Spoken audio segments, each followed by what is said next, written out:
ಬಿಳಿ ಅಂದ್ರೆ ಕೊಪ್ಪಳದ ಬಳಿ ಉಕ್ಕಿನ ಸ್ಥಾವರ ಸ್ಥಾಪನೆ ಯೋಜನೆ 2345 ಕೋಟಿ ರು ವೆಚ್ಚದ ಯೋಜನೆಗೆ ಈಗ ಒಪ್ಪಿಗೆ ಸಿಕ್ಕಿರುವಂತದ್ದು.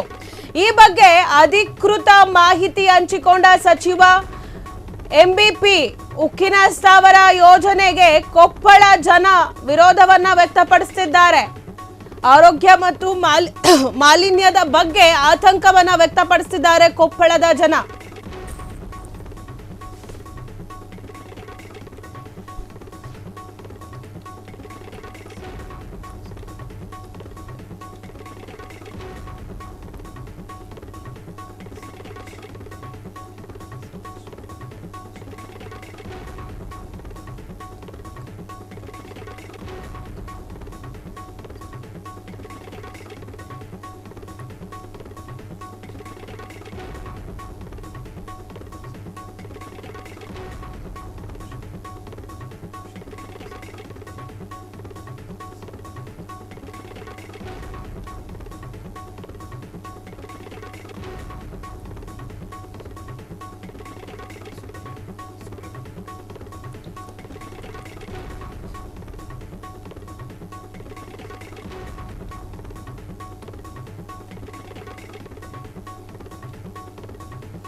ಕೊಪ್ಪಳದ ಬಳಿ ಉಕ್ಕಿನ ಸ್ಥಾವರ ಸ್ಥಾಪನೆ ಯೋಜನೆಗೆ ಈಗ ಕೊಪ್ಪಳದ ಮಂದಿ ವಿರೋಧವನ್ನ ವ್ಯಕ್ತಪಡಿಸುತ್ತಿದ್ದಾರೆ.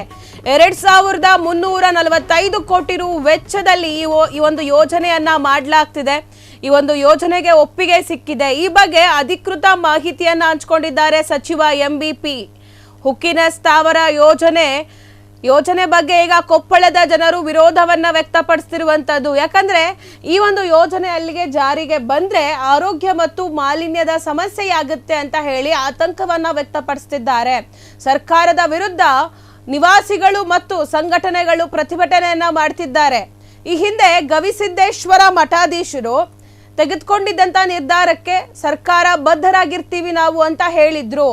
ಆದ್ರೆ ಈಗ ಸಿದ್ದರಾಮಯ್ಯ ಅವರು ಮತ್ತೆ ಈ ಒಂದು ಯೋಜನೆಯನ್ನ ಈ ಒಂದು ಕೈಗಾರಿಕೆಯನ್ನ ಮುನ್ನೆಲೆಗೆ ತರ್ತಿದ್ದಾರೆ ಅಂತ ಹೇಳಿ ಕೊಪ್ಪಳದ ಜನರು ಆಕ್ರೋಶವನ್ನ ವ್ಯಕ್ತಪಡಿಸುತ್ತಿದ್ದಾರೆ.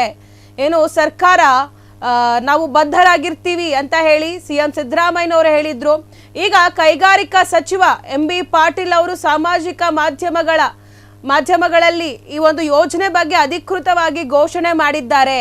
ಈ ಹಿನ್ನೆಲೆಯಲ್ಲೇ ಕೊಪ್ಪಳದ ಜನರು ಹಾಗೆ ಅಲ್ಲಿನ ಪ್ರತಿಭಟನಾಕಾರರು ಆಕ್ರೋಶವನ್ನ ವ್ಯಕ್ತಪಡಿಸುತ್ತಿದ್ದಾರೆ. ಘೋಷಿಸಿದ ಹೊಸ ಯೋಜನೆ ಭರವಸೆಯ ಅರ್ಥವನ್ನೇ ದುರ್ಬಲಗೊಳಿಸಿದೆ.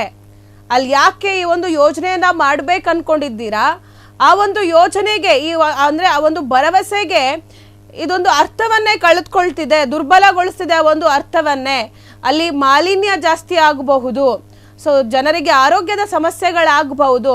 ಆ ಜಪಾನಿನ ದೈತ್ಯ ಸುಮಿಟೊಮೊ ಕಂಪನಿಯಿಂದ ಈ ಒಂದು ಹೂಡಿಕೆಯನ್ನ ಮಾಡಲಾಗ್ತಿದೆ. ಸೊ ಇದರಿಂದ ಜನರಿಗೆ ಎಷ್ಟು ತೊಂದರೆ ಆಗಬಹುದು ಅಂತ ಹೇಳಿ ಪ್ರಶ್ನೆಯನ್ನ ಮಾಡ್ತಿದ್ದಾರೆ ಅಲ್ಲಿನ ಜನರು, ಹಾಗೆ ಸಾರ್ವಜನಿಕರು, ಮತ್ತೆ ಆ ಊರಿನವರು, ಹಾಗೆ ಪ್ರತಿಭಟನೆಕಾರರು. ಕ್ಷಣ ಕ್ಷಣದ ಸುದ್ದಿಗಳಿಗಾಗಿ ಫ್ರೀಡಂ ಟಿವಿ ಸಬ್ಸ್ಕ್ರೈಬ್ ಮಾಡಿ, ಲೈಕ್ ಮಾಡಿ ಹಾಗೂ ಫಾಲೋ ಮಾಡಿ. ಹೊಸ ಸುದ್ದಿಗಳ ನೋಟಿಫಿಕೇಶನ್ಗಾಗಿ ಬೆಲ್ ಐಕಾನ್ ಮೇಲೆ ಕ್ಲಿಕ್ ಮಾಡಿ.